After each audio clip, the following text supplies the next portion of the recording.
identificación papiloscópica en lo que es el tema de criminalística, ¿no? Eh, la criminalística en el mundo, ¿no? Muchos hablamos de la criminalística. La evolución de la criminalística surge como consecuencia de la búsqueda de la verdad a través de los medios de prueba.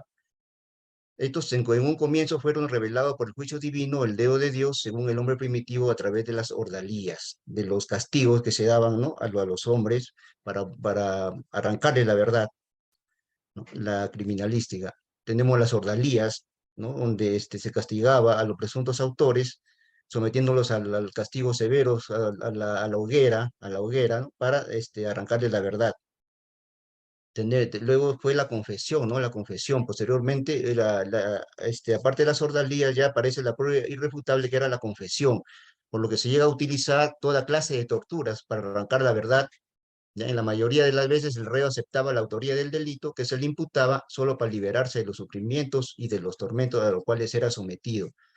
Ya, cómo va evolucionando la criminalística ya, en el tiempo, ¿no? Primero eran las ordalías, ya, la confesión, posteriormente la confesión para arrancar la verdad, ¿no? A los presuntos sospechosos, ¿no? En la mayoría de las veces el reo aceptaba la autoría del delito que se le imputaba solo para liberarse de los sufrimientos y tormentos a los que era sometido, la confesión. ¿No? Tenemos lo que era la Santa Inquisición, ¿no? Donde el detenido era sometido a torturas, ¿no? Para arrancarle la verdad, ¿no? De un hecho, ¿no? Que puede haber cometido como no hubiera podido cometer. Entonces, el delincuente o la persona que era sometida a estos castigos, para no someterse a esas torturas, se declaraba culpable, ¿no? Para decir la verdad de un hecho delictuoso, la confesión, ¿no? El delincuente era procesado y le arrancaban, fuera inocente o culpable, de todas maneras, como para no ser sometido a esos castigos, ¿no? Se declaraba culpable. La confesión era considerada la reina de la prueba con todas las secuelas de los abusos y tortura para su aplicación. Luego viene el testimonio, ¿no? Que tuvo vigencia durante mucho tiempo y se basaba en la declaración de los testigos que podían actuar de buena o mala fe, conduciendo a innumerables errores judiciales al no resultar 100% seguro, ya que se podían obtener con fines económicos para ocultar otro delito o por presión. El testimonio, los testigos, los famosos testigos, ¿no? Este, podría resultar al 100% seguro, ya que se podía tener con fines económicos para ocultar otro delito o por presión, ¿no? El testimonio. Ya, los primeros orígenes de la criminalística en China, ¿no? Durante la dinastía Tang ya se tenía una manera de hacer la identificación de los culpejos dactilares aplicado en los negocios mediante la impresión dactilar plasmadas en la pintura rupestres, ¿no? En la dinastía Qia Kun Yen, los primeros orígenes de la criminalística. Es así como va avanzando la criminalística, ¿no? Primero las ordalías, ¿no? Las ordalías, la confesión, luego viene el testimonio, la confesión, el testimonio y los orígenes, los primeros orígenes de la criminalística, ¿no? ¿Quién fue el padre de la criminalística? ¿Por qué aparece esta ciencia? Conforme la ciencia ha ido evolucionando, se dejó atrás el empirismo, las torturas, las ordalías, los testimonios, y siendo sustituido por una disciplina que fue denominada la criminalística por el sabio austriaco Hans Gross, quien en 1894 publicó el libro titulado El Manual del Juez de Instrucción como Sistema de Criminalística, donde aplica los avances científicos para interpretar los indicios que a partir de la respuesta a las interrogantes, él recopila todos los hechos y lo llama la criminalística. Por ello es considerado el padre de la criminalística. Este señor Hans Gross, de origen austriaco, es considerado el padre de la criminalística con su libro, El Manual del Juez Instructor como Sistema de Criminalística. Ya aparece la criminalística básicamente ya en los estudios de los indicios y las evidencias para llegar a la verdad de un hecho delictuoso, para llegar al autor, autores, ¿no? Que eran implicados ahí en un hecho delictuoso. Ya sabemos que cómo fue evolucionando la criminalística. Entonces, hablamos de los campos ocupacionales de la criminalística. ¿Cuántos campos en el Perú son utilizados ¿no? en la criminalística? tenemos en la escena del crimen, en el laboratorio y en la identificación humana. En estos tres grandes campos son los que trabaja la criminalística para la correcta administración de justicia, ¿no? Criminalística de campo, o sea, en la escena del crimen propiamente dicho, donde trabajan los peritos, ¿ya? Luego criminalística de laboratorio y criminalística de identificación humana. En criminalística de campo, donde es básicamente la escena del crimen propiamente dicho, donde trabajan todos los peritos, con la finalidad de recolectar los indicios y las evidencias, ¿no? Que están relacionadas a un hecho delictuoso, cuando se ha cometido un hecho delictuoso, el primer campo ocupacional, escena del crimen. El segundo campo en el laboratorio, criminalística de laboratorio, donde todos esos indicios y esas evidencias recogidas del lugar de los hechos por los peritos, inicialmente en el primer campo, en la escena del crimen, son llevados al laboratorio de acuerdo a la especialidad, ¿no? Para ser sometidos a estudios con la finalidad de llegar a si son relacionados o no al hecho delictuoso, los indicios y las evidencias, ¿de acuerdo? Y se encuentra un casquillo en una escena, lógicamente va a ir va al laboratorio de balística forense para ver de qué arma ha salido percutado ese proyectil.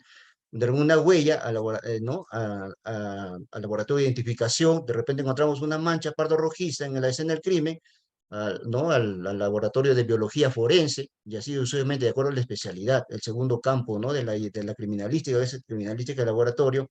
Y por último tenemos el último campo en la que vamos a trabajar, criminalística de identificación humana, la identificación humana, que es la identificación que vamos a verlo más adelante. Entonces, estos tres grandes campos son los tres grandes campos que ocupa la criminalística, ¿ya? Para esclarecer un hecho delictuoso y para determinar el culpable, ¿no? El que está involucrado en ese hecho. Criminalística de campo, criminalística de laboratorio y criminalística de identificación. Los tres grandes campos en la que la criminalística se basa para coadyuvar a la correcta administración de justicia, ¿no? Entonces, ¿qué viene a ser? Ya hemos visto la criminalística. ¿Qué es la criminalística? Dice, es la ciencia que engloba otras ciencias, conocimientos, disciplinas, artes u oficios, cuyas técnicas y métodos son aplicables directamente al indicio o evidencia material hallados en la escena del crimen para aportar elementos de juicio sobre la comisión de un hecho que puede ser delito e identificar a los presuntos responsables del mismo, aportando pruebas que determinen su grado de participación. Como le decía, ¿no? La criminalística es una ciencia que engloba otras ciencias o disciplinas científicas, artes u oficios, cuyas técnicas o métodos son aplicables directamente al indicio o a la evidencia. Como le decía, ¿no? En el primer campo ocupacional de la criminalística, los peritos trabajan con la finalidad de recolectar el indicio y la evidencia material, ¿no? Para ser estudiados en el laboratorio, en el segundo campo campo ocupacional de la criminalística, en el laboratorio, para aportar elementos de juicio sobre la comisión de un hecho delictuoso que puede ser delito o no, identificar al autor o autores, aportando pruebas para que determinen su grado de participación. Todo eso vendría a ser la criminalística. Es la ciencia que engloba otras ciencias, llámese la química, la física, conocimientos, ¿no? Disciplinas científicas, la dactiloscopía, la balística, la grafotecnia, ¿no? Artes u oficios que son aplicables directamente al indicio de la evidencia para que sean estudiados en el laboratorio y saber si tan relacionados o no al hecho delictuoso, la criminalística. Acá tenemos los campos, ¿no? De acción de la criminalística. Primer campo, criminalística de campo, donde están trabajando los peritos ahí, recolectando ¿qué? Los indicios y las evidencias en el lugar de los hechos, ¿no? Ahí está, ¿no? Podemos observar en la diapositiva, los peritos están trabajando. Laboratorio, estos indicios que inicialmente están recogiendo los peritos en la escena del crimen, ¿ya? Son llevados al laboratorio, al segundo campo ocupacional, a efecto, ¿no? De estudiar, ¿no? Por decir en este caso, elementos biológicos, para ver si están o no están relacionados al hecho delictuoso. Y el tercer campo ocupacional, que es la identificación criminalística. ¿Ya? ¿Cómo vamos a identificar a una persona? ¿Qué es lo que nos interesa a nosotros? Entonces ya sabemos, esos son los tres campos ocupacionales de la criminalística, de campo, laboratorio e identificación. Tenemos una escena del crimen, ¿ya? La escena del crimen, ¿qué es la escena del crimen? Muchos sabemos que la escena del crimen, hablamos de la escena del crimen, es la fuente de información del perito y pesquisa Ya, consecuentemente es el lugar donde se ha producido, lógicamente, un hecho delictuoso que presumiblemente puede ser delito, que amerita una adecuada investigación, teniéndose en cuenta principios fundamentales de la criminalística como el del intercambio y correspondencia de características. Como le decía, la escena del crimen es el lugar donde van a trabajar los peritos, ¿no? Para recolectar, ¿qué van a recolectar? Indicios y evidencias de una escena, ¿ya? Con la finalidad de ser estudiados en el laboratorio, ya para ver si están relacionados o no al hecho delictuoso, la escena del crimen. La escena del crimen se puede realizar en un campo abierto, ya, un campo abierto, en un campo cerrado, ahí vemos, ¿no? Los peritos están trabajando, recolectando los indicios y las evidencias.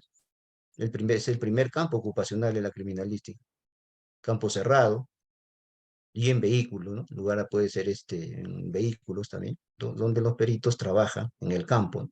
Con la finalidad de recolectar los indicios y las evidencias. Entonces luego pasamos al tercer campo que nos interesa a nosotros. Como ya sabemos cuáles son los campos ocupacionales de la criminalística, vamos a entrar de lleno al campo que nos interesa en esta oportunidad, ¿no? Al campo de la identificación, criminalística de identificación. La identificación son todos los procedimientos técnicos científicos, ya, cuya finalidad es individualizar a la persona físicamente considerada. Su aplicación es en las personas vivas, en cadáveres o restos humanos. En el procedimiento se aplican desde técnicas sencillas como reseñar por el nombre hasta la utilización de métodos sofisticados como el costoso ADN, ¿no? La identificación. Muchos hablamos, ¿qué es identificar? ¿Por qué identificamos a una persona nosotros? ¿En base a qué vamos a identificar a una persona o a través de qué? Hay muchos sistemas y métodos para poder identificar a una persona, ¿ya? Entonces, la identificación. Podemos definir como identificación, dice, a la acción de identificar. Siguiendo los procedimientos técnicos, podemos determinar la identidad del individuo de manera indubitable. Al conjunto de estos procedimientos lo definimos como la identificación personal, a la que en un LOCAR denominó operación policial o operación médico-legal. Entonces, la identificación viene en la acción de identificar, es reconocer si una persona es la misma que se supone o se busca. Estamos primeramente en la identificación, según el diccionario de la lengua española, dice acción de identificar. ¿Cómo vamos a identificar a una persona? ¿Cómo lo identificamos? ¿Qué es identificar? Es reconocer si una persona o cosa es la misma que se supone o se busca, en este caso, ¿no? ¿Cómo vamos a identificar a una persona propiamente? ¿Y a través de qué vamos a identificar a una persona? Identidad. Todos estos conceptos, porque se refiere básicamente a la identificación, la identidad, la palabra derivada del latín identitas, que significa calidad de idéntico, conjunto de rasgos o particularidades que distinguen a una persona de los demás. Lógicamente que en gemelos, ni aún en gemelos, en mellizos, igual cada persona se diferencia una de la otra. Podrán tener las mismas, ¿no? Los mismos rasgos faciales, pero algo se diferencia de una persona de la otra. Dice, identidad significa calidad de idéntico.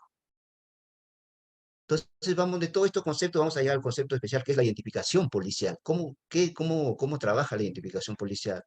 Dice, es la acción encaminada a determinar si una persona es la que se busca o se quiere establecer su autoría o participación en un determinado hecho delictuoso, utilizando procedimientos técnicos científicos. Entonces, ahí, ¿no? La identificación. Es la acción encaminada, como le decía anteriormente, ¿no?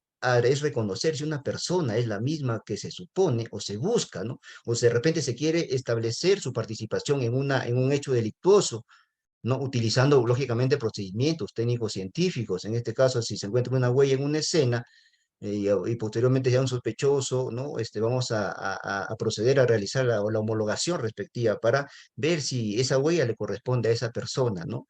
Entonces, así trabaja la identificación policial. Es la acción encaminada a determinar si una persona es la misma que se supone o no, o se quiere establecer su autoría o participación en un hecho delictuoso, utilizando, como les indicaba, procedimientos técnicos científicos. ¿Cuáles son esos procedimientos? El estudio de una huella en una escena del crimen, ¿no? El estudio de un indicio, de una mancha biológica, ¿no? Del ADN en una escena, y así sucesivamente. Entonces, como estamos hablando de todo lo que es la identificación, existieron precursores de la identificación, precursores y autores del sistema de identificación. Primeramente vamos a ver cómo se va desarrollando la identificación, cómo nace la identificación papiloscópica, ya, para identificar a una persona. Existieron precursores de la identificación. Tenemos a Juan Evangelista Purkinje, ya, eminente filósofo, ya, que profesor de anatomía, patología de la Universidad de Praga. Juan Evangelista Purkinje estudia ya los dibujos digitales, pero de una manera genética, una finalidad genética. Ya vamos a ver qué son los dibujos papilares más adelante. ¿Por qué hablamos, cuando hablamos de una identificación de una huella dactilar, estudia los dibujos papilares? Vamos a ver por qué este científico ya va estudiando los dibujos digitales, ¿no? Pero de una forma genética, ¿no? Desde el punto de vista genético, implanta un método científico de los dibujos digitales, pero desde el punto de vista genético, los dibujos papilares. Juan Evangelista Purkinje. Henry Ford, médico escocés que se interesó por los dibujos digitales desde el punto de vista forense ya. Fue el primero que básicamente estudia los dibujos papilares del punto de vista forense. Menciona en sus publicaciones, ¿no? Que, las características que convierten esta prueba de identidad infalible y permanente. Sus importantes investigaciones y desvelos los concretó en una notable clasificación de las impresiones digitales. Este señor empieza ya a estudiar los dibujos papilares o las huellas, en otro no propiamente dicho, ya de una manera forense, desde el punto de vista forense, mientras que Juan Evangelista Purkinje lo hacía de una manera genética. Ya, entonces William, eh, perdón un ratito, ya, Juan Evangelista Purkinje lo hacía de una manera genética, ya. eh,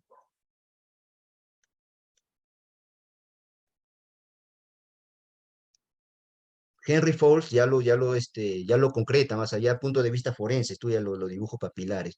Luego viene, sí, William James Herschel, ¿no? Que aplica por primera vez las impresiones digitales para identificar a las personas de manera oficial.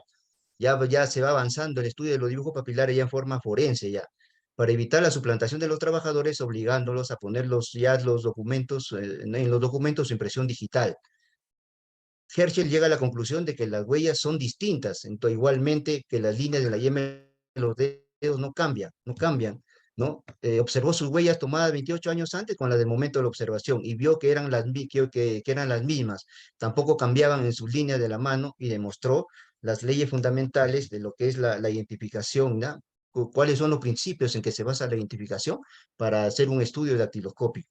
Como son la perennidad y la inmutabilidad de las crestas papilares, que lo vamos a ver más adelante.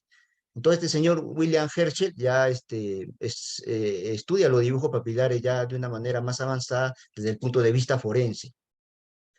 Luego tenemos, sí, Francis Galton, científico británico, ¿no? Que ya él establece las tres leyes fundamentales de la identificación, como son la inmutabilidad, la perennidad y la variedad. Ya vamos a ver qué significa cada una de ellas. Gracias a estos principios, el perito papiloscópico, la identificación papiloscópica, se basa ya para determinar la identidad de un individuo, para el estudio de las huellas dactilares de un individuo. Vamos a ver de qué se trata estos principios de la inmutabilidad, la perennidad y la variedad. Ya, entonces ya estudia, los dibujos papilares se estudian ya en una forma más avanzada, ya, estableciéndose tres leyes fundamentales, ¿no? Como son la inmutabilidad, la perennidad y la variedad. Ya vamos a describirlo más adelante, estos tres principios fundamentales. Luego viene Marcelo Malpighi, ¿no? Considerado, ustedes saben, las capas de la piel, fue el científico que estudió las capas de la piel, ¿no? De una de las cuales lleva su nombre, la capa de Malpighi, ¿no? Y vamos a verlo más adelante, cómo los dibujos papilares aparecen en nuestra piel, en nuestras manos, y a través de qué y cómo aparecen los dibujos papilares. Luego, así como tenemos pues, precursores de la identificación, cómo se va estudiando los dibujos papilares, aparecen los autores de los sistemas de identificación, ¿ya? Los autores de los sistemas de identificación, ¿ya? Estos autores, ¿a qué se refiere cuando hablamos de autores de sistemas de identificación? Ya inventan cómo se va a ordenar los dibujos papilares en los archivos, cómo aparece para identificar de una manera adecuada a los delincuentes. Tenemos a Alfonso Bertillón, ¿no? Que implantó su sistema antropométrico, consistía en la medición de las diferentes partes del cuerpo. Este sistema también se utilizó acá en el Perú a mediados, ¿no? En los inicios de la criminalística, cuando se implantó la criminalística, y vamos a ver más adelante. Alfonso Bertillón, quien a su sistema lo llamó el sistema antropométrico de Alfonso Bertillón, ¿ya? Que consistía en la medición antes del estudio de los dibujos papilares que no se implantaban todavía. Este señor implantó el sistema, un método de identificación que lo llamó el sistema antropométrico, que consistía en la medición de las diferentes partes del cuerpo para identificar a una persona, ¿no? Utilizando sus compases, cintas métricas, que también se utilizó en el Perú, como le digo, el sistema antropométrico de Alfonso Bertillón. Luego aparece Sir Edward Henry, ¿no?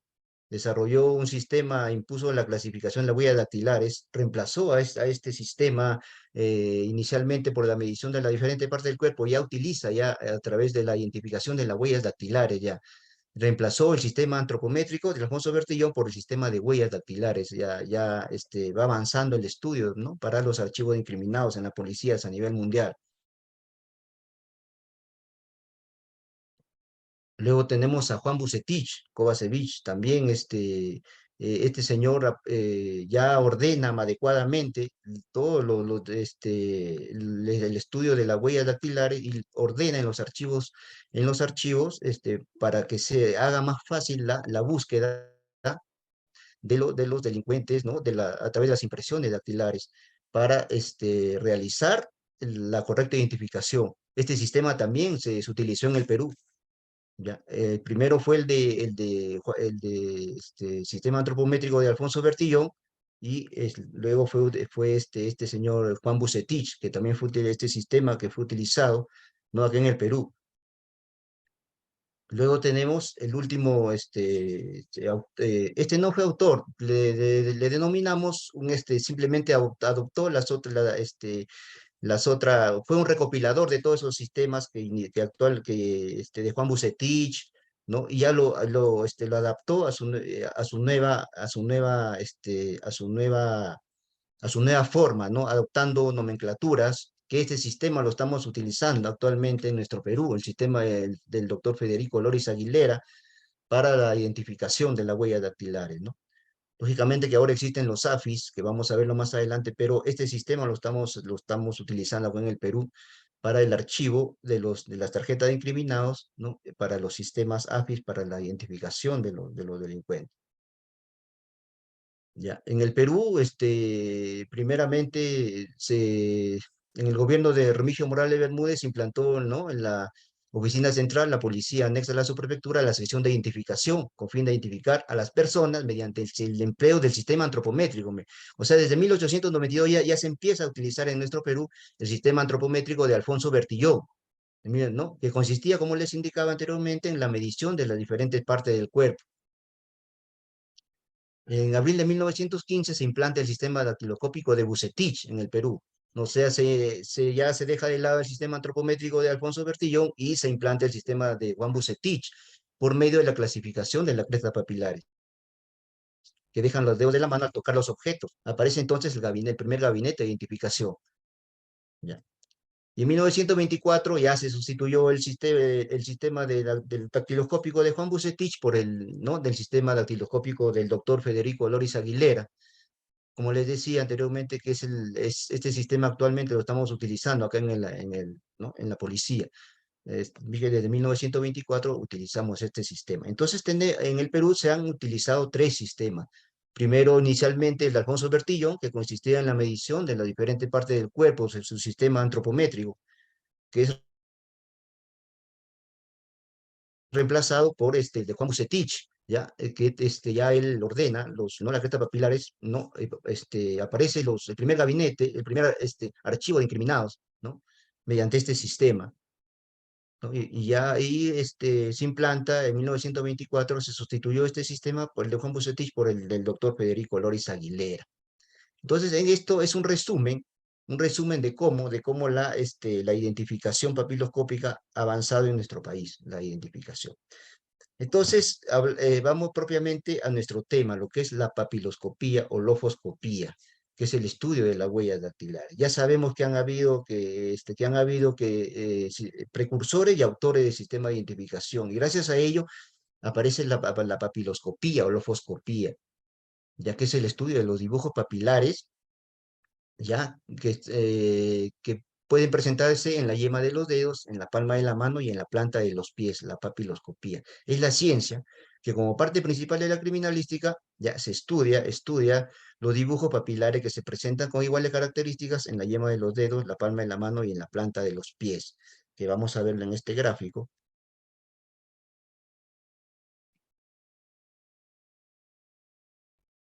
En este gráfico, los dibujos papilares, la papiloscopía dice, estudia los dibujos papilares que se encuentran en la yema de los dedos, ya, en la palma de la mano y en la planta de los pies. Los dibujos papilares. Cuando hablamos de dibujos papilares, nos referimos a las crestas y surcos papilares. ¿Quiénes conforman el dibujo papilar? El dibujo papilar son las figuras constituidas por elementos en alto relieve que se denominan crestas papilares, que comúnmente la conocemos como crestas papilares, y espacios en bajo relieve que se denominan los surcos. A eso se denomina el dibujo papilar. Dibujo papilar, dice, los elementos en alto relieve, que tenemos estos espacios en negro que se denominan las crestas papilares, y los espacios en blanco, los surcos papilares. Entonces, a esto se le denomina el dibujo papilar. Este dibujo papilar puede estar presente en la yema de los dedos, en la palma de la mano y en la planta de los pies. Todo esto lo estudia la ciencia papiloscópica, la papiloscopía. Los dibujos papilares que se presentan en la yema de los dedos se le denomina dactiloscopía, la disciplina científica que se denomina dactiloscopía.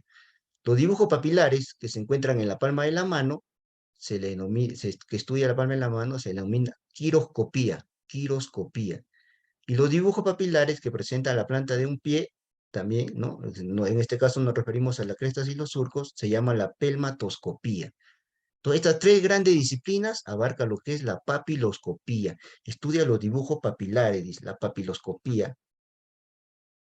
Estudia los dibujos papilares que se presentan con iguales características en la yema de los dedos, en la palma de la mano y en la planta de los pies.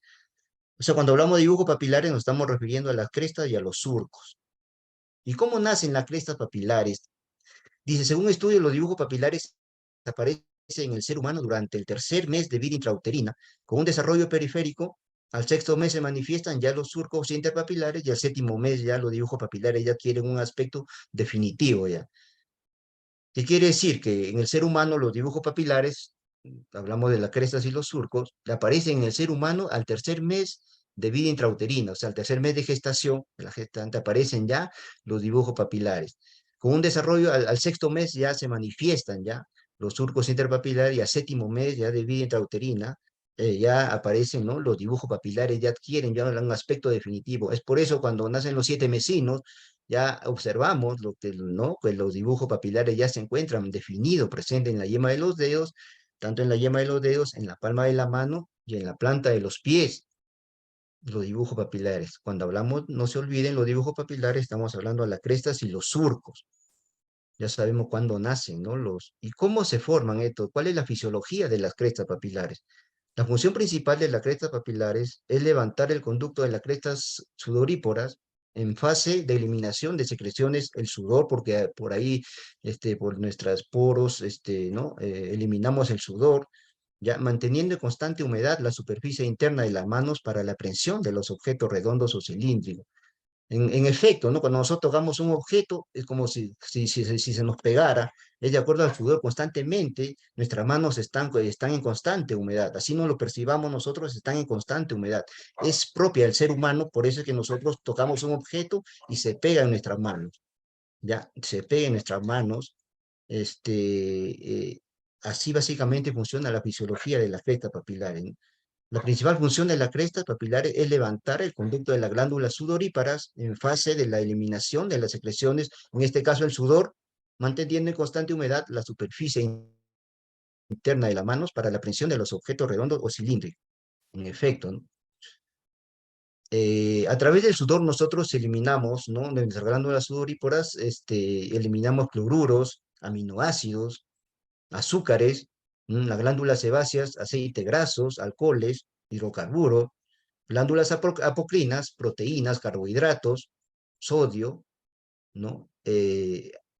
y así sucesivamente, nosotros a través del sudor eliminamos todas estas sustancias que son aptos ya sea para coger un objeto o en su defecto para dejar una huella latente en una escena del crimen para que luego sea revelada por los peritos. Es lo que dejamos, es el sudor, ya, es el sudor, es un dactilograma latente que dejamos en una cosa, ¿no? En una cosa, cuando tocamos una superficie, una cosa. Entonces, todo esto eliminamos a través de nuestra cresta papilar, de nuestro, ¿no? Un sudor, que este sudor contiene aminoácidos, azúcares, alcoholes y carbohidratos. No tenemos las glándulas sudoríparas, glándulas sebáceas y glándulas apocrinas. Ahí tenemos un corte de la piel, anatomía de la piel, ¿no? La epidemia, ¿quién estudió la capa de la piel? Marcelo Malpighi, ¿no? Tenemos, ¿no? Que la dividió epidermis y la dermis. Entonces, acá los dibujos papilares se forman en la epidermis, en la capa superficial, ¿no? Tenemos, acá observamos un corte de la piel, tenemos los surcos que se encuentran en esta superficie, los surcos, y lo que están en alto relieve tenemos las crestas, ¿no? La cresta, se encuentra la cresta papilar, y los poros por donde exudamos nosotros, ¿no? Entonces, las crestas se forman en en la capa superficial de la dermis, ¿no? En la epidermis, ¿no? Ahí tenemos los surcos papilares, el surco interpapilar, los poros y la cresta propiamente dicha, la cresta papilar, ¿no? Y por dónde se elimina el sudor, por dónde nace el sudor. Es un corte de la capa de la piel de nuestros dedos, cómo se forman las crestas papilares.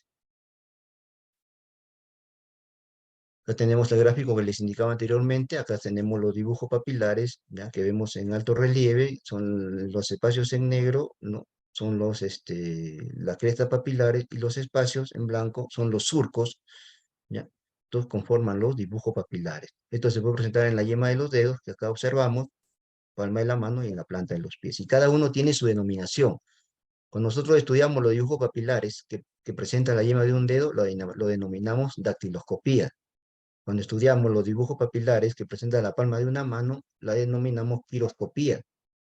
Y cuando estudiamos los dibujos papilares en la planta de los pies de un recién nacido, la pelmatoscopía. Entonces, estas tres grandes disciplinas abarcan la papiloscopía o loposcopía. Por eso es que al perito dactiloscópico se dice perito, el perito papiloscópico tiene que saber estas tres grandes ramas para realizar un estudio, ya sea dactiloscópico, ya sea quiroscópico o ya sea pelmatoscópico. Si nos solicita un examen dactiloscópico, ya sabemos que se refiere, vamos a hacer un análisis ¿no? de las crestas papilares, de los dibujos papilares que presentan la yema de un dedo. Si nos pide un examen quiroscópico, ya sabemos, vamos a estudiar, ¿no? Los dibujos papilares que presenta la palma de una mano. Y si nos pide un examen pelmatoscópico, nos vamos a estudiar los dibujos papilares que presenta la planta de un pie, las crestas y los surcos también. O sea, esta identificación pelmatoscópica básicamente se hace en los recién nacidos, la identificación pelmatoscópica. Pero antes ustedes saben, cuando el recién nacido, recién, ¿no? Con sus primeros días de vida, nace con su piel, un bebé bien arrugada, tanto ¿no? Con los dedos de la mano. Entonces, imposibilita el estudio de los dibujos papilares, ¿no? Para los recién nacidos en la planta del pie. Entonces, se utiliza otro método para la identificación de los recién nacidos acá en el estudio, ¿no? De la palma en la mano, que se llama el estudio de la red de líneas blancas, ya que presenta la palma, ¿no? La planta de un bebé, de un recién nacido, que se forman diferentes figuras geométricas, puede ser triángulos, hexágonos, ¿no? Que estas son diferentes en cada ser humano. Que estas figuritas duran aproximadamente, antes de los 15 días, se van borrando progresivamente, ya van apareciendo las crestas papilares, ya a medida que el bebé va creciendo, ya van desapareciendo estos dibujos papilares. Entonces ya se hace el estudio por los dibujos papilares. Pero inicialmente se hace el estudio por la red de líneas blancas, que no viene a ser otra cosa que el estudio de las figuritas geométricas que se observan en la planta de un pie de un recién nacido. Entonces, el examen pelmatoscópico. La pelmatoscopía básicamente se utiliza en el examen de los recién nacidos para evitar el cambio de los bebés, la suplantación de los bebés, ¿no? El intercambio de los bebés, ¿no? Para identificar correctamente. Entonces, todo esto tres disciplinas científicas estudian la papiloscopía o lofoscopía, los dibujos papilares que presentan la yema de un dedo, la palma de la mano, la planta del pie, la planta de un pie. Dactiloscopía es la ciencia que se encarga del estudio de las crestas papilares que se encuentran en la yema de los dedos para determinar de manera indubitable la identidad de una persona. Dactiloscopía, o sea, estamos hablando de esta rama, de esta disciplina científica que es la dactiloscopía. Dactiloscopía. Dice, estudia los dibujos papilares, ya sabemos qué son los dibujos papilares, las crestas, ¿no? Que se encuentran en la yema de los dedos con la finalidad de determinar de manera indubitable la identidad de la persona humana. Vamos a determinar si esa huella recogida del lugar de los hechos le corresponde a esa persona a través del estudio de los dibujos papilares, ¿no? La dactiloscopía. La ciencia que se encarga del estudio de las crestas papilares que presentan la yema de un dedo, las crestas papilares, que presentan, vamos a estudiar esto, los dibujos papilares, que presentan la yema de un dedo, con la finalidad de determinar la... Acá tenemos los fundamentos científicos de la identificación papilar, como son la inmutabilidad, la perennidad y la variedad. ¿Quién los determinó estos fundamentos científicos como fue un precursor de la identificación? Nos estamos refiriendo a Sir Francis Galton, que determinó las tres leyes fundamentales de la identificación: la inmutabilidad, la perennidad y la variedad. Estos tres principios utiliza el perito papiloscópico para realizar un estudio dactiloscópico y impregnarlo en su dictamen pericial con la finalidad de establecer la identidad plena de una persona, si esa huella le corresponde a esa persona, en base al estudio de las crestas papilares. Bajo estos tres principios fundamentales, la inmutabilidad, la perennidad y la variedad, que vamos a verlo cada uno de ellos. ¿A qué se refiere el principio de la inmutabilidad? Dice, el dibujo papilar no se modifica nunca, únicamente aumenta su volumen con el crecimiento. Cuando hablamos del dibujo papilar, ya les he indicado, hablamos de las crestas y surcos papilares. Dice, el principio de la inmutabilidad. El dibujo papilar no se modifica. O sea, ¿qué quiere decir esto? Que las crestas papilares no se modifican. No se modifican desde antes ¿no? Desde que se están formando las crestas papilares hasta la muerte, ¿no? No se, solamente con el crecimiento aumentan su volumen nada más. Lógicamente que alguna persona puede sufrir un corte que no afecte la dermis, ¿no? O puede sufrir unas pequeñas alteraciones, pero la constitución de los dibujos papilares no cambian, solo no se modifican, aumenta su volumen con el crecimiento de una persona. Acá tenemos la fotografía de una persona joven, ¿no? Y una persona ya, la misma persona, pero los dibujos papilares ya siguen la misma forma, la cresta, ¿no? Las crestas y los surcos siguen la misma forma. A esto se refiere el primer principio, que es el principio de la inmutabilidad. El dibujo papilar no se modifica nunca, solamente aumenta su volumen con el crecimiento de la persona. El principio de la inmutabilidad. Luego tenemos el principio de la perennidad. Perennidad. Acompañan al individuo. ¿Qué acompañan los dibujos papilares? Desde el nacimiento, antes del nacimiento, ya acompañan los dibujos. Al tercer mes de vida intrauterina ya están apareciendo los dibujos papilares de un ser humano ya. Y acompañan hasta la muerte y aún más allá. ¿Por qué se dice más allá? Porque en el caso de momia se han encontrado los dibujos papilares intactos, porque esas personas han sido debidamente momificadas y se han encontrado sus dibujos papilares intactos en la piel, ¿no? Por eso se dice este principio que aún más allá puede estudiar, ¿no? Los dibujos papilares de las personas, ¿no? O sea, acompañan al individuo desde antes del nacimiento, ya, antes cuando ya se está formando, el tercer mes de vida intrauterina, lógicamente al sexto mes ya están por definirse, al séptimo mes ya quedan definidos, ¿no? Ya están presentes los dibujos papilares, tanto en la yema de los dedos, en la palma de la mano, como en la planta de los pies. Y por último tenemos el principio de la variedad. ¿Qué quiere decir? Este principio es muy importante. Dice, consiste en la variedad de los dibujos papilares. Jamás son idénticos en dos individuos, ni aún entre los dedos de la misma mano, ni en gemelos, ni en mellizos. Hasta ahora no se ha visto que una persona presente los mismos dibujos dactilares, si no, no se estudiaría ¿no? los dibujos papilares. Como dice el gran principio, dice, Dios pone en la huella de los hombres una huella, ¿no? Para que se le reconozcan sus obras. Entonces, el principio de la variedad dice que quiere decir que ni una persona presenta los mismos dibujos papilares, tanto en la yema de los dedos, en la palma de la mano, como en la planta de los pies. Todos son distintos, como ni aún en gemelos, por eso se estudia, ¿no? Porque cada persona tiene diferente, la huella o la impresión dactilar no es igual en una persona. Ya, entonces, estos tres principios, como ya sabemos, como es la inmutabilidad, la perennidad y la variedad, podemos determinar la identidad de una persona.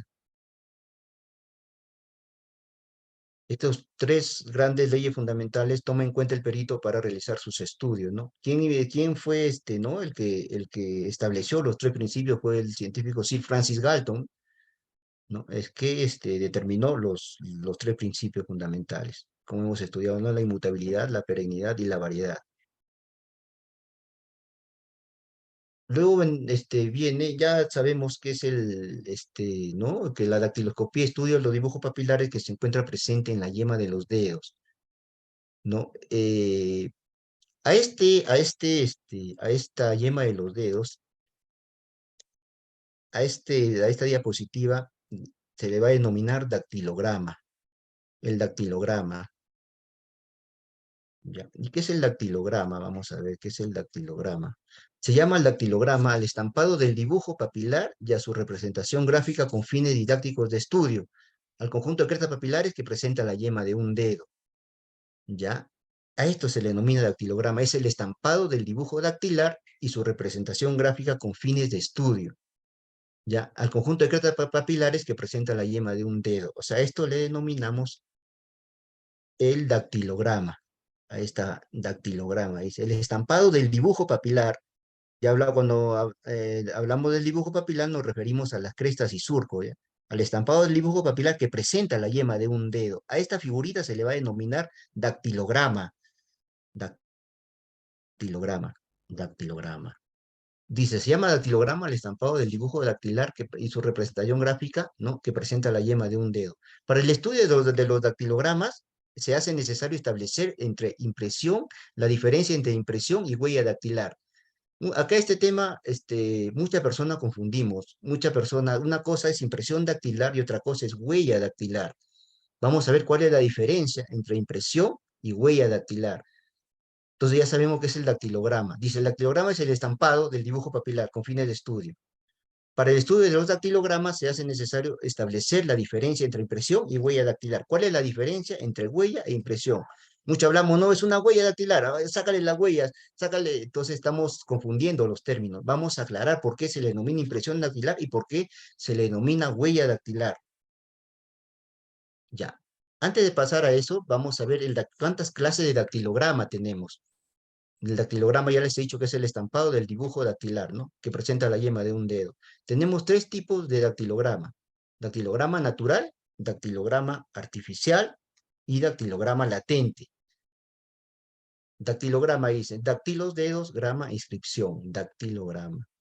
¿A qué se refiere el dactilograma natural? Crestas que resultan de una determinada morfología y se encuentran en la yema de los dedos. Lo que comúnmente tenemos, pues nosotros, el dactilograma natural. ¿No? Que presenta, nosotros observamos en nuestros dedos el dactilograma natural. Ahí están presentes los dibujos papilares, las yemas y ¿no? Las crestas y los surcos. Dactilograma natural, ¿no? Es el dactilograma natural. ¿Cómo se han formado desde antes de nuestro nacimiento los dibujos dactilares hasta que nosotros estamos, ¿no? Ahora, o de repente vamos, cuando ya dejemos de existir, van a permanecer y aún más allá también los dibujos papilares. Dactilograma natural. Dactilograma artificial es lo que nosotros, dice la reproducción del dactilograma natural sobre una superficie adecuada mediante el empleo de técnicas, elementos artificiales, el papel, la tinta, la fotografía, el lector óptico utilizado para tal fin. ¿Qué quiere decir esto? El dactilograma artificial. Que nosotros vamos a entintar nuestro dedo, ¿ya? Para plasmarlo en un papel, en una superficie, ya puede ser papel. Cuando nosotros vamos a la RENIEC de repente a hacer un trámite, vamos a dejar, ya, bueno, van a entintar nuestro dedo y vamos a plasmar el dactilograma artificial, que comúnmente se llama impresión dactilar. Vamos a ver más adelante la diferencia de estos dos. ¿Cuál es la diferencia entre huella e impresión dactilar? Y tenemos el dactilograma latente, conocido comúnmente como huella dactilar. Para el estudio de los dactilogramas es necesario saber la diferencia entre huella e impresión dactilar. Entonces, ¿cuántos tipos de dactilograma tenemos? Natural, que lo observamos, que tenemos, está constante, nos acompaña a nosotros. Dactilograma artificial, cuando quitamos nuestros dedos y lo ponemos, ¿no? Lo sentamos sobre una superficie, llámese un papel o un documento, la que se denomina impresión dactilar y dactilograma latente, y nosotros dejamos ahí, ¿no? Como un huella. tocamos un objeto en forma inadvertida, ¿no? Estamos dejando nuestra huella y nuestro sudor estamos dejando ahí, ¿no? En una superficie, ¿no? A eso le denominamos dactilograma latente, ¿ya? Entonces, para esta clase de dactilograma natural, tanto el dactilograma natural, artificial o latente, vamos a ver la diferencia entre huella e impresión dactilar.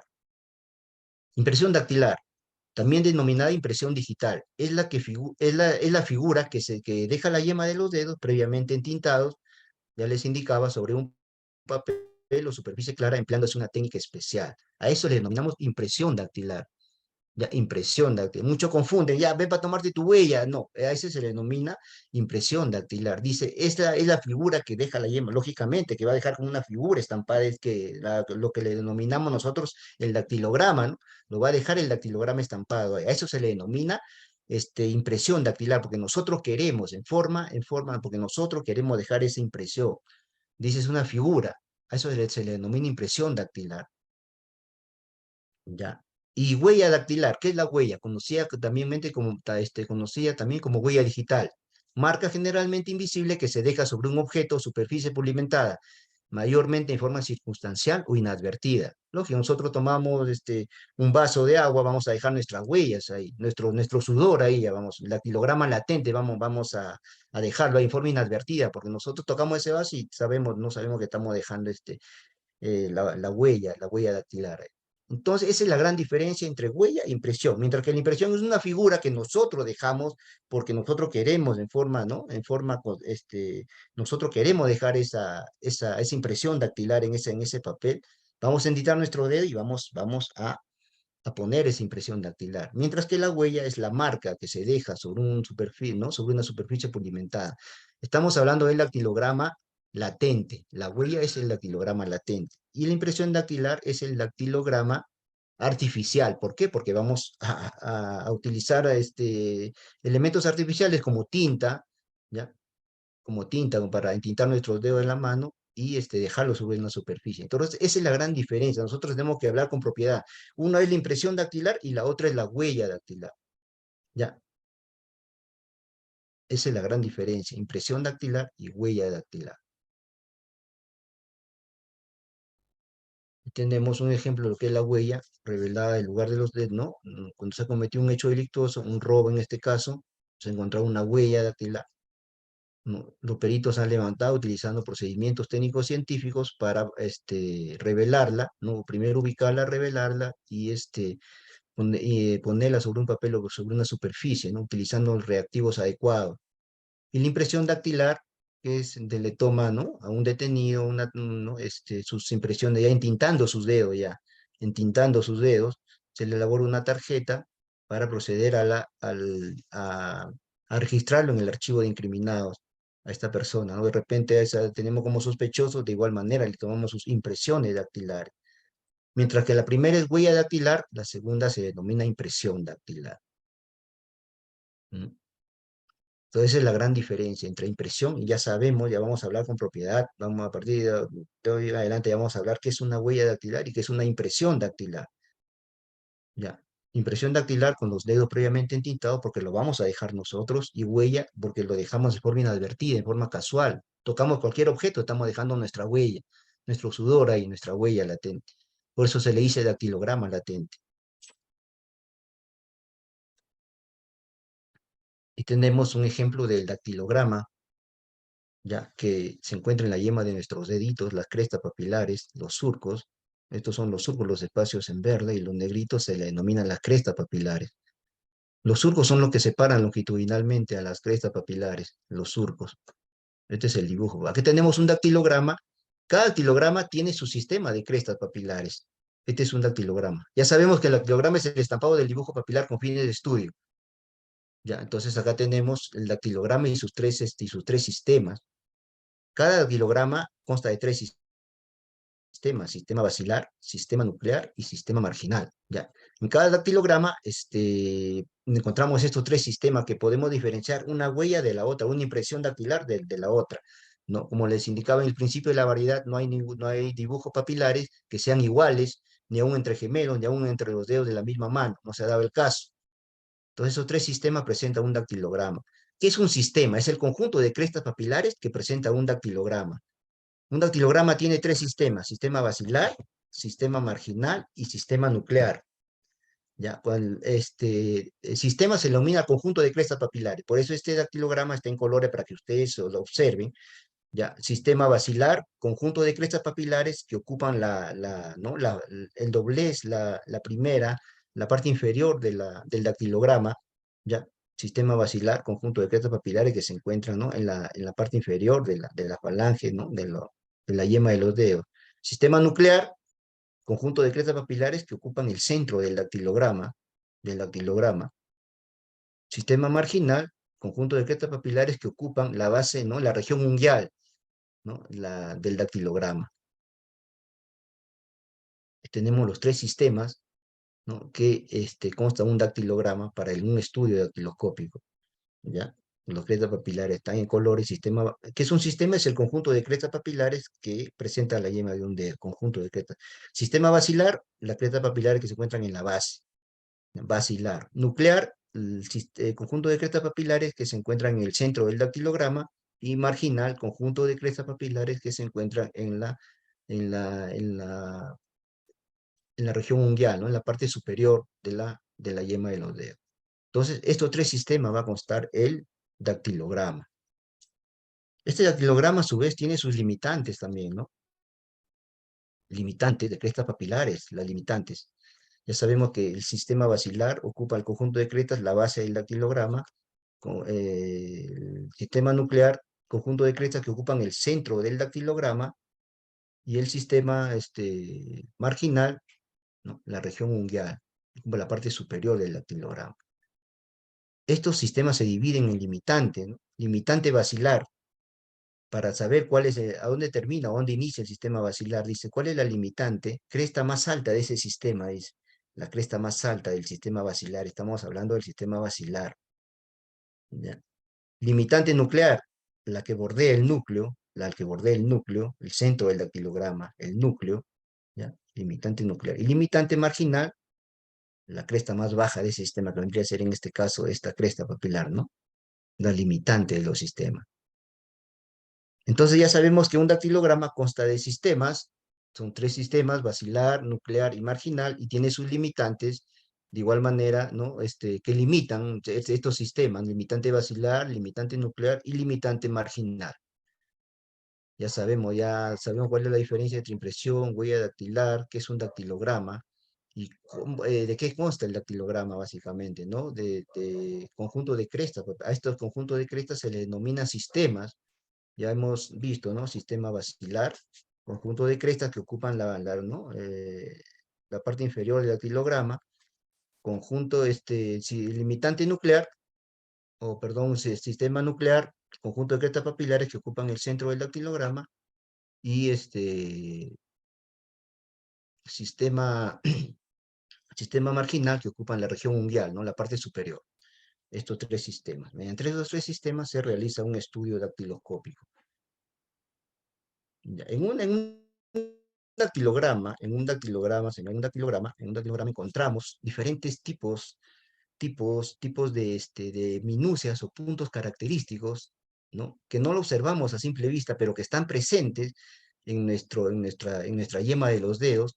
A estos puntos característicos se le va a denominar minucias que presenta la yema de un dedo.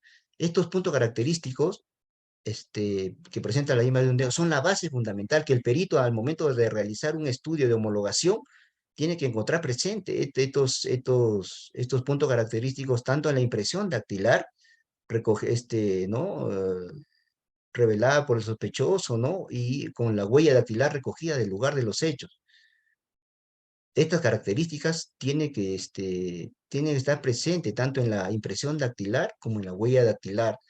A esto se le denomina minucias o puntos característicos, que son 14 puntos característicos, ¿no? Que se encuentra presente en nuestro dactilograma, nuestro dedo de la mano, ¿no?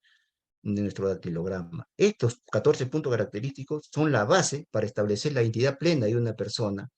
Estas características que encontramos, ya este es un dactilograma de estudio donde básicamente para que ustedes conozcan cuáles son los puntos característicos de origen congénito que aparecen en una persona. Estos puntos son diferentes, ¿no? Estos constan de 14 características a la que se denomina abrupta, bifurcada, interrupción, unión, ojal, microforma, fragmento. Aquí tenemos todos los puntos característicos y sus formas, que no se notan a simple vista, pero en un estudio minucioso, ¿no? Lo podemos ubicar, encontrar estos 14 puntos característicos en la identificación de la persona. Tenemos un dactilograma observando nuestros puntos, indicando los puntos, la forma de los puntos. Estos puntos característicos son 14 puntos característicos, ¿ya? Que realiza el perito el estudio, ¿no? Para determinar la identidad plena. Ya, estos puntos característicos se diferencian uno de otros, pero están presentes en nuestro dactilograma, en nuestra cresta, en los dibujos papilares. Como les digo, no a simple vista no se notan, pero utilizando el perito lupas, instrumentos adecuados, ubican estos puntos característicos para realizar un estudio dactiloscópico comparativo.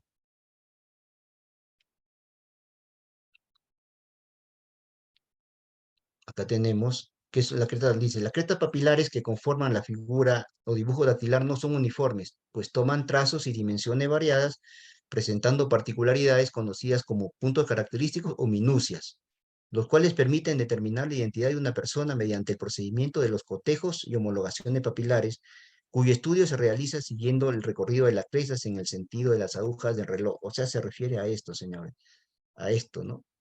Dice, presenta particularidades, ¿ya? Que se denominan minucias o puntos característicos, ¿ya? Que constan de 14, como les indicaba acá, ¿no? 14 puntos característicos, en los cuales son diferentes uno de otro, pero que se encuentran presentes en el dactilograma, ¿no? Permiten, ahí tenemos la cresta abrupta, ¿no? Bifurcada, continua, la cresta desviada, ensamble, el fragmento, tenemos la cresta interrumpida, el ojal, ¿no? La cresta denominada el ojal, también que parece mentira, pero lo encontramos ¿no? En nuestra yema de los dedos, ¿ya? Cresta que toma ¿no? la forma, la figura parecida a un ojal, que lo encontramos en el dactilograma. Ahí tenemos el ojal que se presenta en el dactilograma. Y así sucesivamente los puntos característicos que le estoy indicando aparecen en el dactilograma. Tenemos el fragmento, tenemos interrupción, el punto también que es semejante al punto de escritura, también que lo tenemos, lo observamos en el dactilograma, el punto.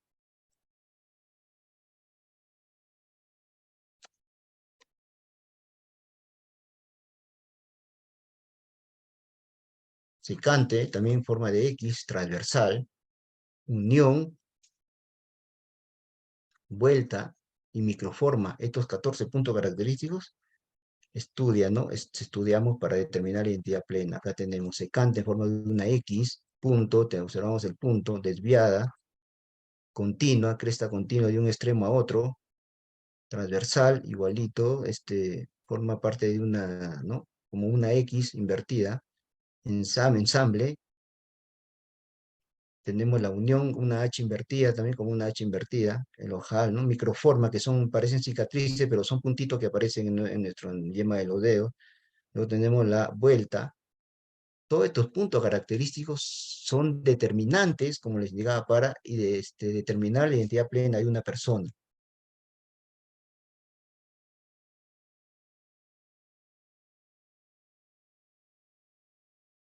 El ser humano, ya sabemos que que es una huella, que es una impresión dactilar, cómo nacen nuestros dibujos papilares, cómo están presentes, y de qué edad del ser humano aparecen y de qué edad quedan establecidos, ¿no? Y hasta qué edad duran los dibujos papilares. También se presentan anomalías en nuestra mano, ¿no? Que pueden ser anomalías congénitas y anomalías adquiridas, ya que presentan nuestra yema de los dedos o nuestra palma de la mano. Dentro de ¿a qué se refiere con anomalía congénita? O sea, ya puede ser congénito desde antes, ¿no? Del nacimiento, de repente hereditario, como tenemos la polidactilia, ¿no? Que presenta cuando un bebé nace de repente con más de 5 dedos, ¿no? 6 dedos, ¿no? Este dedito aparece básicamente al costado del dedo pulgar, la polidactilia, ya más de 5 dedos, polidactilia. Luego tenemos la sindactilia, pegado los deditos, aunque ahora ya lo operan, ya con la medida que la ciencia va avanzando, ya no se ve todo esto, pero de todas maneras nacen pegados como una membrana de pato, ¿no? La sindactilia, nacen pegados sus deditos, enfermedades congénitas, ya la sindactilia. Luego tenemos la adactilia, ¿no? Parece que fuera mutilado, pero en sí son muñones que parecen así nacen, ¿no? Falta de dedo, falta de falanges, ¿ya? Pero sí presentan ciertos muñones, ¿ya? Muñones, la adactilia. Entonces, no sé si se ha percatado en el, si en el nuevo hospital hay un señor, ¿no? Que presenta esta enfermedad, ¿no? Este, que presenta la dactilia, ¿no? Solo presenta muñones, más no presenta los dedos completos, ¿no? La yema de los dedos. Todo a esto le denominamos la adactilia, que parece que fuera amputado, pero no es así. El amputado solamente no presenta estos muñones, o si presenta, pero se diferencia uno de otro, ¿no? La dactilia. Las anomalías adquiridas son las que de repente las adquirimos con algún accidente, algún accidente, por este caso anquilosado, puede ser un derrame, se le denomina anquilosado cuando los dedos lo tenemos doblado, eh, que no se pueden enderezar, ¿no? Nace así, la persona lo adquiere a través de una enfermedad, de repente de un derrame, ¿no? A se denomina anquilosado. Amputado, ¿se dan cuenta la diferencia del amputado con el otro, con el que presenta la enfermedad de adactilia, que acá sí se observan los muñones, es una enfermedad congénita, y esta es una enfermedad adquirida, ¿ya? Que se denomina el amputado, pues no puede haberse seccionado los dedos de repente utilizando una máquina de cortar o cualquier tipo de enfermedad, o amputado. Luego viene inclasificable. Esto sí, ya cuando afecta la epidermis, la capa superficial de la dermis, ya afecta, ya la cicatriz es profunda. Lógicamente que los dibujos papilares van a estar un poco deformados, ¿no? Pero la misma situación o dirección, ya les he dicho que en la perennidad, ¿no? Que el dibujo no se modifica, ¿no? Acompaña al ser humano de su nacimiento hasta su muerte, ¿no? En la inmutabilidad, que el dibujo papilar solo con el crecimiento aumenta, ¿no? Con el crecimiento, no cambia. Entonces, ahí tenemos inclasificable. Cuando la persona, o de repente la persona se dedica a otras labores, ¿no? Bastante cemento, los constructores utilizan bastante cemento, van a presentar las crestas desgastadas, va a afectar su epidermis. Hay personas que sí presentan estas enfermedades, pero que de todas maneras se procede al estudio y clasificación de cada uno de ellos, inclasificable.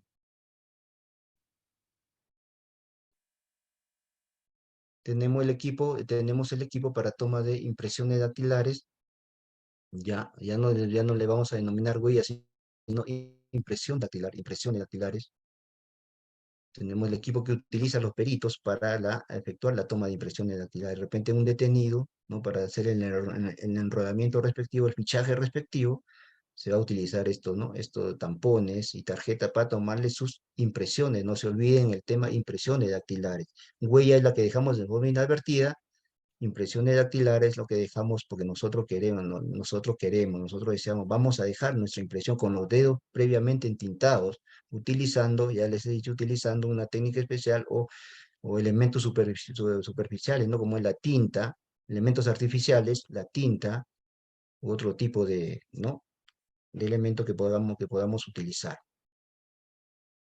Hay operatoria para realizar la toma de impresiones dactilares. Hay operatoria, no se toma por tomar las impresiones dactilares.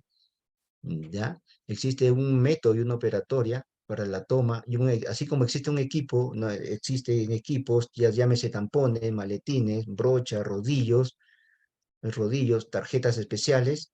De igual manera tenemos la operatoria para cómo vamos a realizar la toma de las impresiones dactilares para la identificación de una persona, con la técnica adecuada, ¿no? utilizando la técnica adecuada. Hay dos maneras de realizar la toma de impresiones dactilares. Ya, primero, a ver, vamos a ver. Tenemos la técnica para tomar las impresiones dactilares rotadas y posadas. Técnica de la rotada y la técnica de la posada. Vamos a ver cada una de ellas, por qué se denomina de técnica de la rotada y técnica posada, ¿no? De la posada. Dice, secuencia para la toma de impresiones digitales rotadas o rotadas, ¿no? Vamos a realizar un examen previo a los pupejos dactilares de esa persona. Vamos a realizar, si esta persona tiene suciedad en sus dedos, ¿no? Vamos a realizar una limpieza, luego le procedemos a entintar los dedos, ya, utilizando ¿no? el tampón, y una sola rotación completa de izquierda a derecha. Esa es la técnica de la rotación. Vamos a rotar el dedo de izquierda a derecha para que nos salga para que nos salga un adecuado dactilograma, ¿no? Donde se van a observar los tres sistemas, ¿no? Estudiados, donde se van a observar los dibujos papilares, las crestas y los surcos de forma clara y precisa, las rotadas. Esta técnica lo utilizamos básicamente cuando nosotros fichamos a un detenido, ¿ya? Ah, Estamos utilizando la técnica de la rotación, vamos a rotar de izquierda a derecha para realizar la toma de las impresiones dactilares.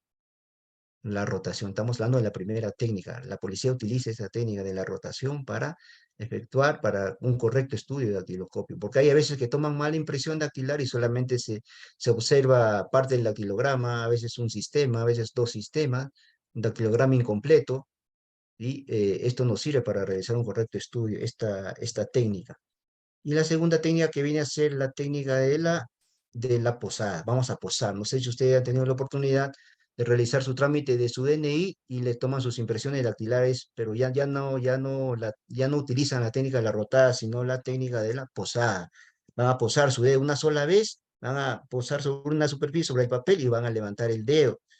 Ya no es necesario la rotación. Ahí tenemos la rotación, ¿no? El leve contacto con el dedo de extremo a extremo sobre el tampón especial, la técnica de la rotación.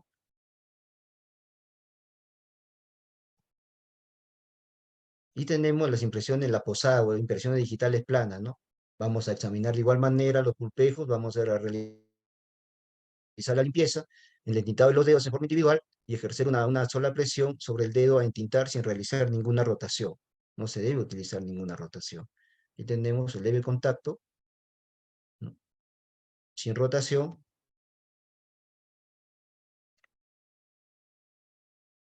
A ese se le denomina, ¿ya? Impresión dactilar posada.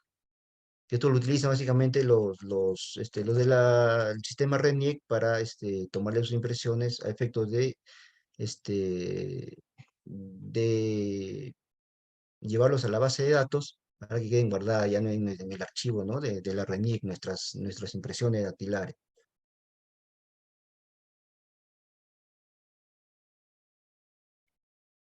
Tenemos también el caso de impresiones dactilares defectuosas, ya, donde no se observa el dactilograma, ¿no? Cuando utilizaba mucha tinta,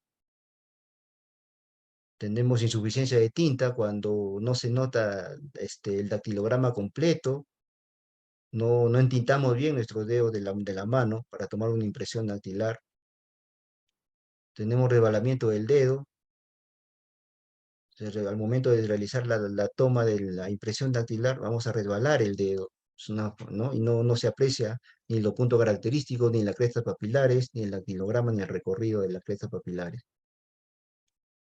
Rotación repetida, pues cuando tomamos la técnica de la rotación, doble rotación, no observamos tampoco claramente ¿no? los dactilogramas ni los sistemas de crestas papilares. Rotación incompleta, no hacen una adecuada rotación, ¿no? Solamente apreciamos a veces un sistema, dos sistemas, y que imposibilita el estudio, al momento de hacer un estudio dactiloscópico, realizar, ¿no? Un correcto estudio para determinar la identidad plena. Mucha presión, también tenemos mucha presión. Intentamos el dedo, lo presionamos mucho sobre el papel y nos sale una mancha en vez de un dactilograma completo. Arrugada o macerada, como le decía, ¿no? Los personas que paran constantemente con cemento, ¿no? En constante trabajo con cemento, de repente los que utilizan bastante agua, que tenemos los mozos de restaurante, utilizan bastante agua, en este caso, ¿no? Va a presentar un dactilograma así, ¿no? En forma arrugado, macerado, no se distingue bien, ¿no? Las crestas papilares, ni el recorrido de las crestas, ni los sistemas. Todas estas deficiencias tenemos, ¿no? En la toma de impresiones, ampollas o heridas, cuando la persona sufre de ampollas, de heridas que afectan la epidermis, ¿no? Y no se puede, como le decía, en las enfermedades de las adquiridas que había, ¿no? En los dactilogramas inclasificables que presentaban, ¿no? Pueden presentar ampollas, heridas, y no sé, como ustedes pueden observar, no se observa bien, ¿no? Los dactilogramas, ni mucho menos las crestas papilares para la identificación de una persona.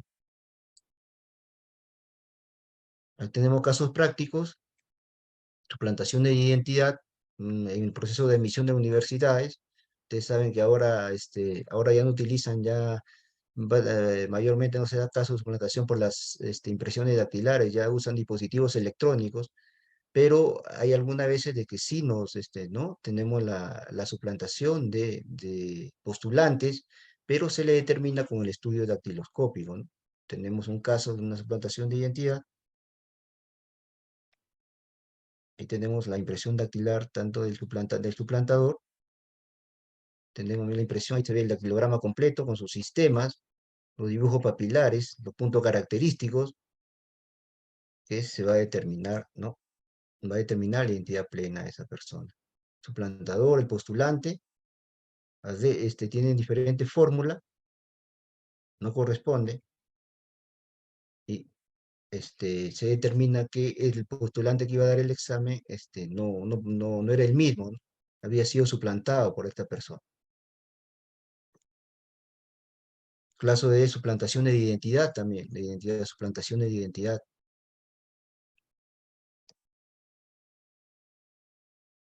Acá vemos la persona con el mismo nombre,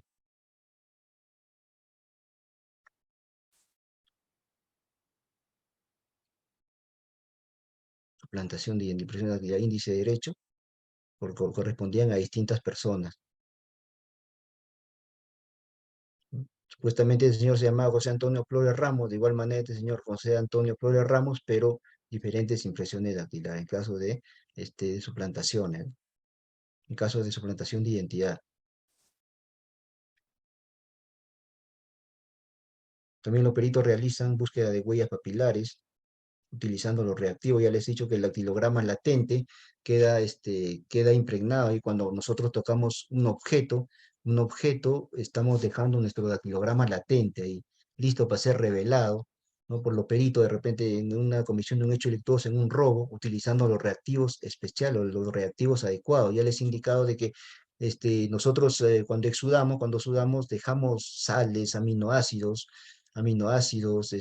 cloruros, alcoholes, dejamos en nuestro sudor y esos reactivos hacen que se impregnen en ese sudor y formen, ¿no? En forma de la huella del dactilograma latente. Es por eso que los peritos revelan las huellas utilizando varios reactivos para el revelado, para localizar, ubicar y revelar esos dactilogramas latentes que ha dejado el delincuente en una escena, el sudor, y lo van a revelar esto para diferentes soportes y podemos determinar la identidad plena de esa persona, si ese es el autor, si esa huella le pertenece a esa persona.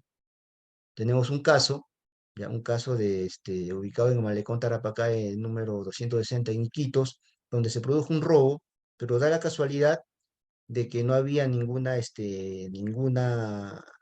violencia en la puerta de ingreso ni por las ventanas. Ya el caso de Cáritas de Iquito, que se descubrió al sospechoso con el revelado de huellas. Ya habían dos peritos realizando su trabajo, están inspeccionando los peritos, ¿no? No había ninguna violencia en las ventanas, en las puertas. ¿Ya? Inmediatamente, eh, no se aprecia, como ustedes ven, ninguna violencia ni en las puertas, en la puerta de ingreso. Peritos trabajando, ahí están realizando el adecuado, ¿no? Uso de los reactivos para ubicar y revelar ¿no? El dactilograma latente, la huella que hubiera podido dejar el delincuente, ¿no? En estas superficies, llámese en la ventana. El perito está con sus implementos adecuados, está revelando huellas. Se había perdido dinero de una oficina, se había perdido de una oficina, da la casualidad que ni en la misma oficina tampoco había violencia en la puerta de ingreso, ni en los cajones, lo habían dejado intacto, ahí el perito está revisando, se había perdido la suma de 8.770 soles, ya, lo cual está en una caja metálica, le habían sustraído el dinero y le habían dejado la caja en forma intacta, ahí no, sin que nadie, para no despertar sospechas, el perito está inspeccionando. Ya reveló la huella, se ubicó, reveló la huella, entonces, como no había ninguna violencia, entonces se sospechaba de algún trabajador interno, porque al parecer había tenido llave de esa oficina, se le procede a las impresiones dactilares, ¿no? Al sospechoso o a los sospechosos para poder, como el perito había revelado huellas aprovechables, solamente bastaba, ¿no? El estudio, ¿no? Si un sospechoso para poder determinar la identidad plena. Y tenemos las impresiones dactilares tomadas al trabajador. Ya el perito ya obtuvo la huella ya de la escena, solamente quería una persona sospechosa para homologar, para sacarle sus impresiones.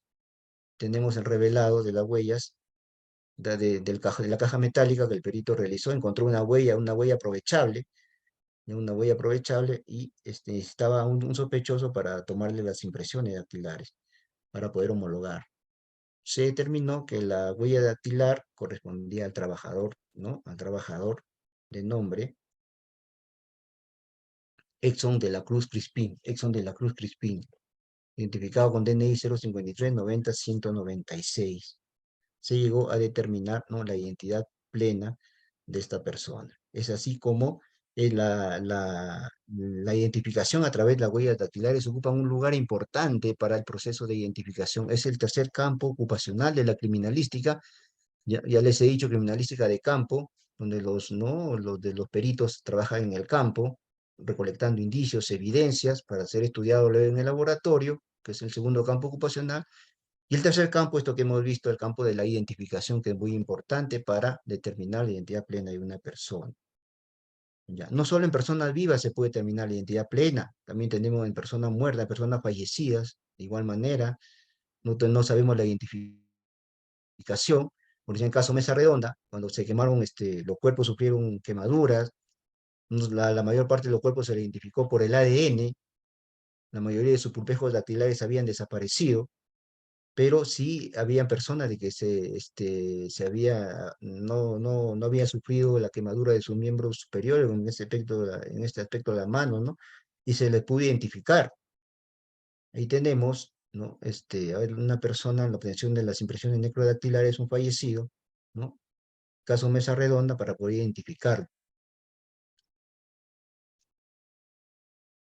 El perito, el cadáver, así como, ¿no? Se encontraban en Mesa Redonda, encontraban los cuerpos así, quemados, pero se llegó a la identificación a través de un procedimiento que se le denomina la diafanización, proceso que vamos a recuperar los dibujos papilares para determinar la identidad plena, seccionando en este caso los miembros superiores, en este caso, como ven las diapositivas, ¿no? Una mano ahí en una solución especial, solución salina, para recuperar los pulpejos dactilares, para establecer la identidad de esa persona. Ahí observamos que esa mano está con una rehidratación y se procede a rehidratar el pulpejo dactilar para luego tomarle entintarle sus dedos y proceder ¿no? a poner sobre una superficie para poder identificarlo. Tenemos la homologación a través de los puntos característicos que les indicaba y se determinó la identificación de esta persona. Es así como se trabaja en base a la identificación de las huellas dactilares, los puntos característicos o las minucias que presenta un dactilograma para determinar la identidad plena de una persona.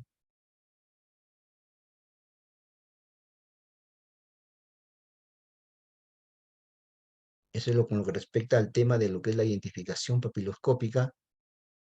¿Alguna pregunta si hubiera?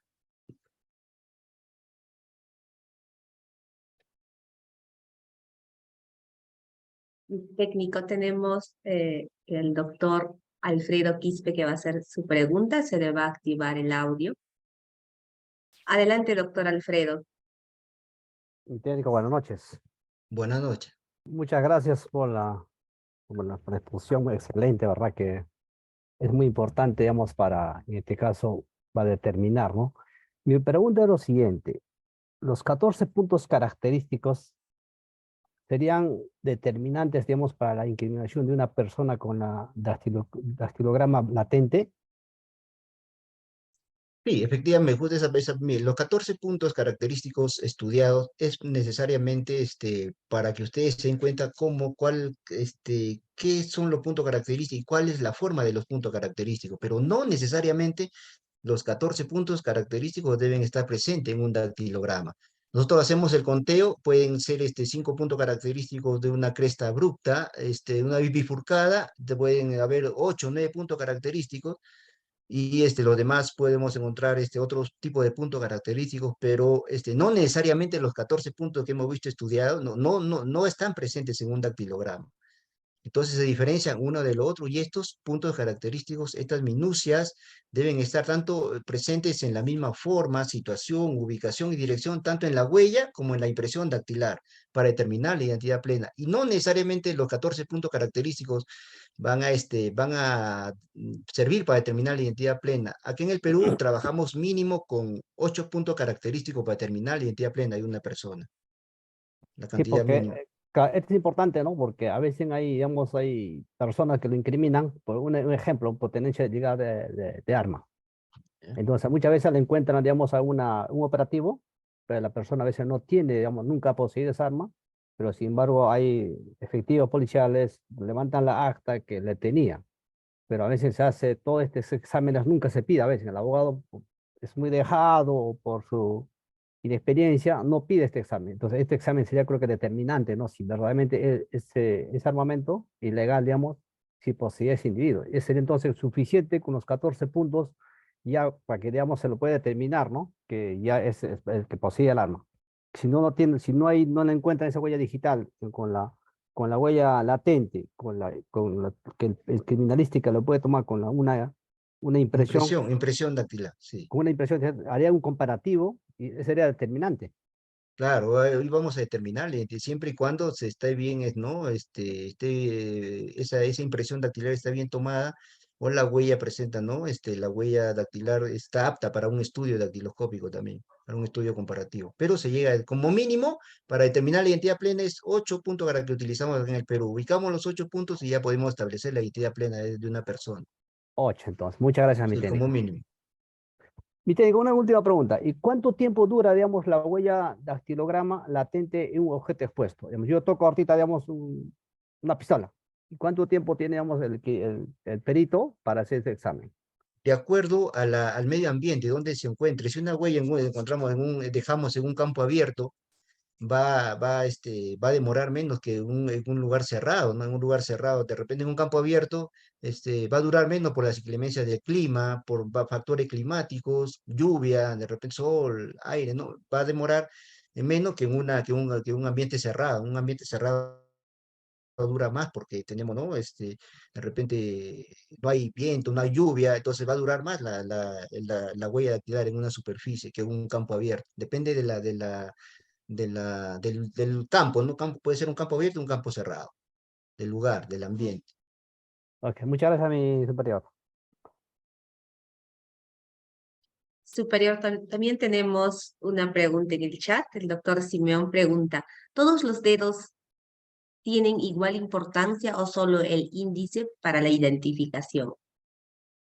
Todos los dedos de la mano es importante. Ya nosotros hemos identificado personas con el dedo medio, con el dedo pulgar. Todos los dedos de las manos tienen suma importancia para identificar a una persona. Yo tengo un caso de la RENIE que hemos visto de una menor este, le encontraron fallecida en una habitación de un hotel, ¿ya? Entonces, los peritos nos llaman para estar, porque no tenía ni un documento esa menor.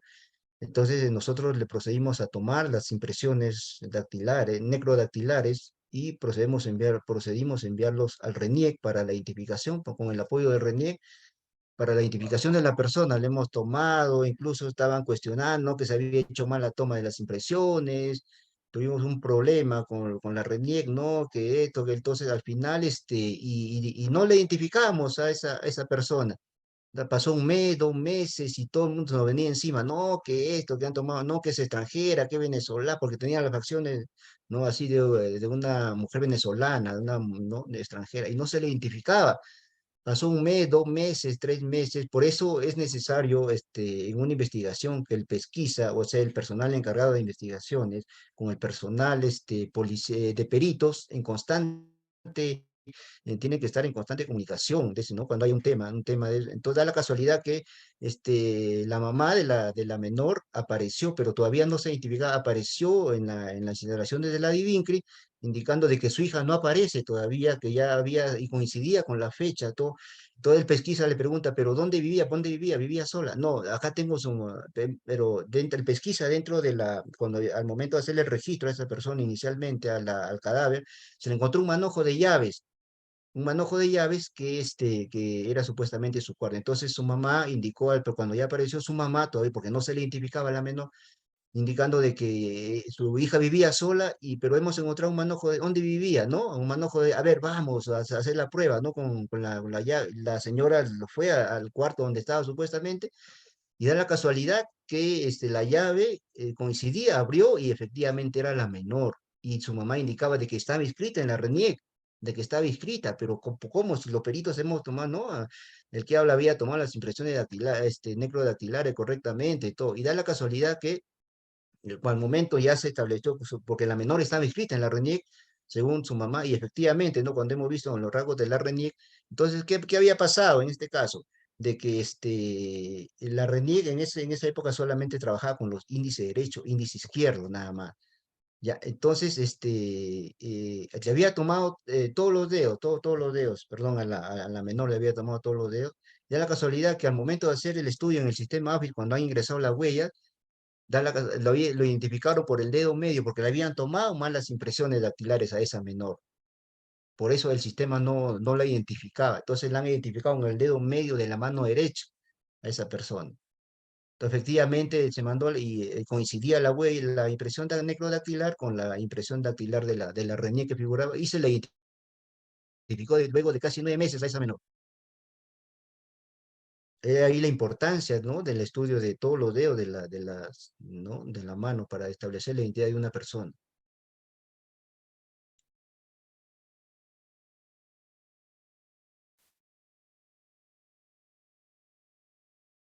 Bien, superior, creo que son todas las preguntas, porque ya no tenemos más preguntas en el chat.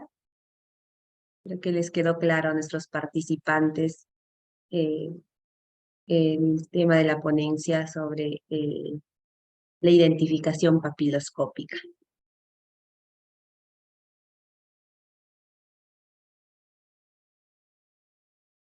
Superior, tenemos una pregunta que nos acaban de escribir al chat. El A ver. doctor Simeón pregunta, ¿qué reactivos se usan para la identificación?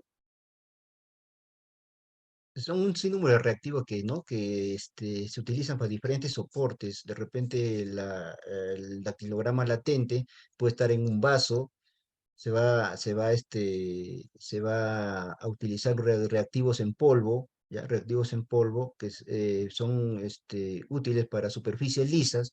De repente encontramos una huella dactilar, un dactilograma en un papel, vamos a utilizar otro tipo de reactivos. Son diferentes reactivos para cada superficie que utilizamos para encontrar o para revelar una huella dactilar.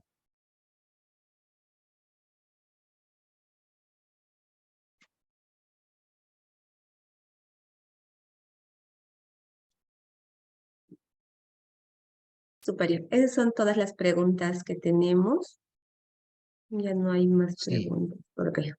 hay otra pregunta. A ver. Superior. Me parece les quedó claro el tema superior. Bien, tenemos otra pregunta superior. A ver.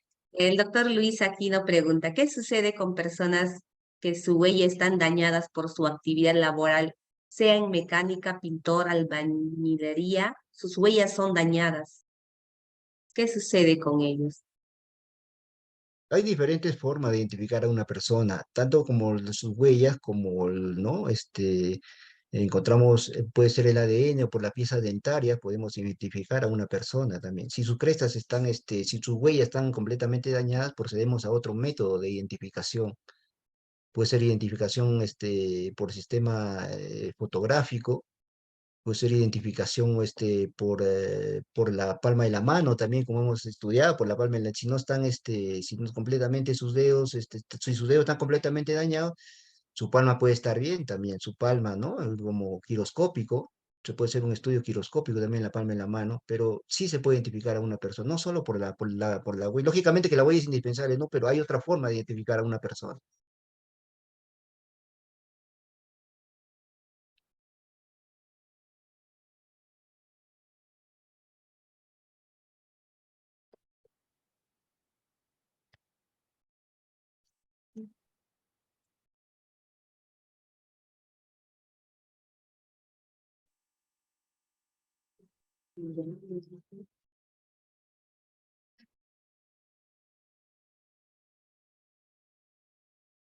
Bien, superiores son todas las Sí. preguntas. Agradecerle por su excelente ponencia del día de hoy, que es nuestra primera sesión. El día sábado tenemos nuestra segunda y última sesión sobre el curso especializado en criminalística forense e identificación papiloscópica. Le agradecemos, doctor, perdón, superior, nuevamente por su excelente ponencia a nombre de nuestra institución ANDAP. Estoy segura que nuestros participantes han podido absolver las dudas que tenían sobre este tema.